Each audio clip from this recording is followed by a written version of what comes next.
Hola a tothom! Aquesta setmana us portem un joc amb suc que va ser guardonat com a millor joc infantil del 2019 pels premis Spiel des Jahres, el guardó més prestigiós d'Alemanya. Voleu saber quin és? Es tracta del Valle de los Vikingos, de la casa Ava, i ens ofereix un bon context per plantejar algunes situacions matemàticament molt interessants, especialment des de la vessant de la dimensió de raonament i prova.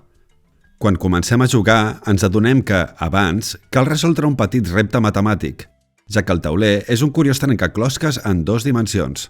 Però, per altra banda, cada jugador està representat per un vaixell en 3 dimensions que també cal muntar. No us sembla un escenari espectacular? Quines són les normes? Ens trobem en un poble viking on se celebra un torneig de tombar barrils. Depenent del tir que facin els concursants, avançaran diverses posicions al llarg del port, intentant ubicar-se al lloc que els suposarà una millor recompensa quan arribi el moment final del cobrament. Per tant, hauran de plantejar-se la millor jugada per tal d'endur-se el màxim benefici respecte dels seus competidors. A l'inici de la partida haurem d'ubicar els barrils així. El primer jugador posarà la bola al forat que té a la seva cantonada i, utilitzant una pala, haurà d'intentar tombar els barrils que li interessin. Observem com la punteria i la força que sempre poden ser factors decisius. El jugador haurà d'avançar els vikings del mateix color que els barrils que ha tombat. Com a molt, hi pot haver un viking per cada possible recompensa. Per tant, l'ordre serà decisiu.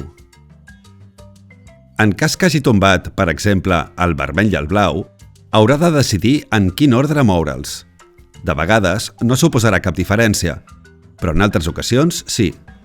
Veieu la diferència en aquest cas?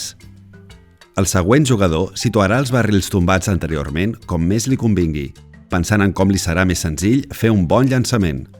Això presenta alguns reptes interessants des del punt de vista geomètric. Aquesta dinàmica s'anirà repetint fins que un jugador caigui a l'aigua. Serà el moment de fer el cobrament, i els nostres vikings s'emportaran les seves recompenses. Fixem-nos que poden donar-se 3 situacions. Poden estar sota una fitxa de monedes, sota la fitxa d'un altre jugador, o bé en la seva pròpia fitxa. En el primer cas, rebem la recompensa directament de la banca. En el segon, li robem una moneda al jugador en qüestió.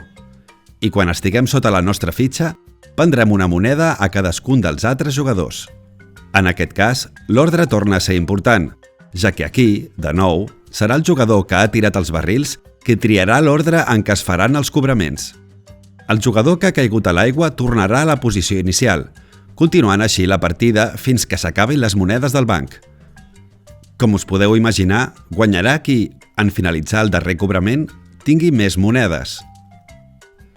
Durant el desenvolupament de la partida serà fonamental analitzar i argumentar per què ens beneficia moure els vikings en un ordre o un altre, en quines circumstàncies cobrar de la banca serà millor que fer-ho d'altres jugadors, o si és millor ser el primer o l'últim a intervenir durant aquests intercanvis.